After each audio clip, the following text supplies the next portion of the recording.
Dalawang uugod-ugod na matatanda ang bumulabog ngayon sa social media pagkatapos na mabulgar ang pagpapakasal ng mga ito sa babae na halos maituturing na nilang mga apo sa tuhod dahil sa malaking agwat sa edad. Ngunit ikinigiit ng mga lulo na ito na walang nangyaring pamimilit o di kaya pananakot para lang makahigop sila ng matamis na sabaw. Dahil sinisiguro ng mga ito na kagustuhan ng mga dalaga na sila ay pakasalan. Paano kaya ito nangyari? Sino ba ang dalawang lulo na ito at syempre ano ang kanilang kwento? This is Kamatay Story, kaya pwede bang maanyayahan muna kitang mag-subscribe sa aking channel? Click mo na pati ang notification bell at ilagay sa all para wala kang mamiss na ganitong mga video. Okay? Let's do this!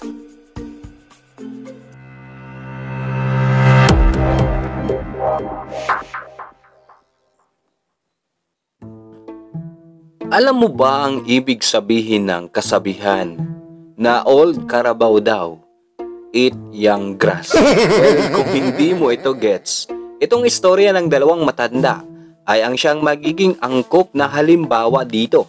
Sa kabila kasi ng kanilang mga edad ay hindi mo aakalain na mga batang halaman pa rin ang kanilang naaani. Oh my God! Lalo na ang unang matanda na ating pag-uusapan ngayon na sa maniwala ka man o hindi ay 17 anyos pa lamang ang babae na kanyang napakasalan. Kaya nararapat lang siguro ang alias sa kanya sa kanilang lugar bilang si Lolo Linaw. Dahil sa edad nito na 70 anyos ay malinaw na naisahan nito ang napakabatang asawa. Para rin maging malinaw ang lahat sa atin ay ibinahagi ng matanda ang kanyang kwento bago naganap ang sinasabing nakakabulabog na balitang ito. Napag-alaman na itong si Linaw ay may nauna ng mga asawa. In other words, malupit talaga pagdating sa babae itong nulo natin. Kaya lamang dahil hindi niya kayang anakan ang mga babae na nagiging parte ng kanyang buhay, in short, mapurol ang sungay ni Manong, ay nauuwi sa hiwalayan ng lahat. Ayon pa rito, umabot na sa mahigit 20 babae ang kanyang naisama sa kanyang bahay para maghapunan ng tortang talong. Ngunit isa sa mga ito ay walang nanatili sa kanyang piling. Sa mga karanasan niyang ito ay napatunayan ng matanda na napakahalaga ng isang anak sa mag-asawa dahil nagsisilbi daw itong bunga ng kanilang pagmamahalan. Sa kabilang banda, si Lolo Linaw ay may katungkulan pala sa kanilang lugar doon sa Vietnam, katumbas ng parang kapitan dito sa ating barangay. Kaya kung ano man ang mga kaganapan sa kanilang baryo ay unang-una na nakakaalam itong si Lolo Linaw kahit medyo hindi na malinaw ang kanyang pandinig. Hanggang sa may isang pagkakataon na may isang dalaga sa kanilang baryo na naging ulila na sa mga magulang. Ang babae na ito ay itatago na lang natin sa pangalang Ani. Siyempre dinala ang babae sa tanggapan nitong si Lolo Linaw para sa kanya manggagaling ang desisyon na gagawin sa dalaga. Naawa raw itong si Lolo sa babae. Kaya naman kinupkup na nito si Ani. Total naman daw, nag-iisa lamang ang matanda sa kanyang bahay. Mas mainam na rin na may nakakasama siya na maituturing niyang kanyang anak. Oy. Well, ganoon nga ang nangyari. Binihisan ni Lolo ang babae at pinag-aral pa niya ito. Natuwa at sobra ang pasasalamat ni Ani sa ginawang ito ni Lolo Linaw.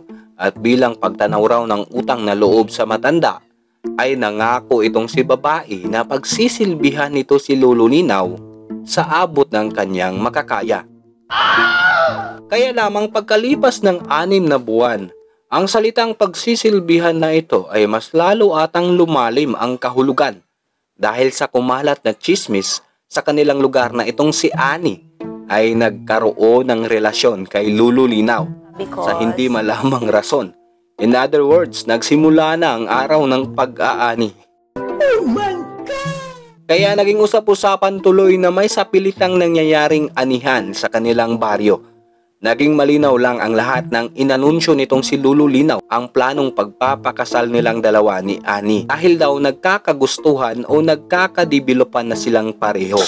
Hindi man dinitalye kung paano pero iginigiit ng matanda na walang pamimilit na nangyayari. Sadyang malupit lang talaga siya sa ganitong mga bagay. Hayop na yan. Grabe ka! Ang babae naman ay nagsalita na sadyang kalooban nito ang magpakasal sa kanyang nobyong si Lolo Linaw. Kahit uugod-ugod na ito. Dagdag pa ng babae ang pag-aalaga ng matanda sa kanya ay sapat na para suklian niya ito ng pagmamahal. Nangyari nga ang kasalan nilang dalawa na dinaluhan ng iilan at nang kumalat ang litrato nito ay samot-sari rin ang reaksyon ng mga netizens. Mayroon man na natutuwa sa kanila ay mas marami pa rin ang hindi nasiyahan. Pero isa lang ang malinaw dito. Ang Lulong Kalabaw ang siya talagang masisiyahan sa susunod na mga araw. Kaya hala, sungag tayo. Kung nakalusot man ang mga palusot ni Lolo Linaw sa tingin nyo, ang ikalawang lulo naman na aaliasan na lang nating Lolo Claro ay masyado namang nagpapahalata sa kanyang mga diskarte. Bagamat ang nakatuluyan naman nito ay isang 19 na taong gulang na babae, ay hindi nito tinatago na kaya siya nagkaroon ng bata at magandang asawa ay dahil sa kanyang kayamanan at hindi na raw niya kasalanan iyon. Si Lolo Claro ay 1 taon na lang ang hinintay para pumatong sa edad na 70 anyos. Pero kung anihan ang pag-uusapan, ay malaki ang kumpiyansa ng matanda na kaya pa nito ang hamon sa tulong ng kanyang mga gamot. Kaya pala malakas ang loob nito na maghanap ng panibagong asawa na halos 6 na dekada ang agwat ng edad sa kanya. Ang babae ay kinilala sa pangalang Lana. Si Lana ay ang tipo din ng babae na praktikal sa lahat ng bagay at ginagawa nito ang lahat ng makakaya para sa pamilya. Kaya nang magkaroon ng malaking pagkakautang ang pamilya ni Lana kay Lolo Claro, ay siya na ang sumalo nito. Kahit anuman ang gagawin nila na pagbabanat ng buto, ay hindi na raw nila ito kayang bayaran. Lalo na tinutubuan ito ng matanda kada buwan. Nang malaman naman ni Lolo Claro ang sitwasyon nila, ay agad nitong sinabi sa babae na kakalimutan nito ang utang ng pamilya kung papayag si Lana na magpakasal sa kanya. Siyempre nag-alangan naman daw si babae dahil di rin biro ang haharapin niyang pagsubok na ito. Pero hindi naman daw mahirap mahalin si Lolo Claro, lalo na't binibigay nito lahat ng kailangan ng kanyang pamilya. Sa kasal pa lang ni Lolo Claro at Lana na nangyari lang nitong 2021 ay makikita na kung gaano kayaman itong si Tanda dahil halos ng kanyang kabaryo ay imbitado sa kasal.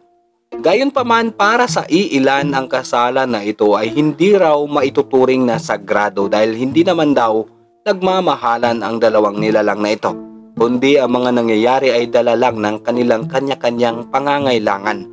Pero si Lolo Claro ay kinlaro sa lahat na walang nangyayaring pamimwersa para sila ay magkatuluyan ng 19 na taong gulang na babae. Kumbaga ang talagang puwersa ay sa gabi pa lang mangyayari. Sana lang ay kakayanin pa ng mga gamot ni Lolo, kung hindi masasayang lang ang kanyang pamumuhunan dito. Dahil tiyak panigurado, iba ang aani niyan kung magkataon. Nakakamata. Ano ang masasabi nyo sa anihan na ito? Alin sa dalawang matanda ang pinakaswerte at sa tingin nyo na magkakaroon ng happy ending? Ipaalam mo yan sa ating comment section at masisiyahan akong basahin ito. Dito matatapos ang isa na namang kamata story natin at huwag nyo sanang kalimutan na i-like ang video na ito mga kamata dahil napakalaking tulong na niyan para sa ating channel. This is Leon Mata, hanggang dito na lang. Salamat ta!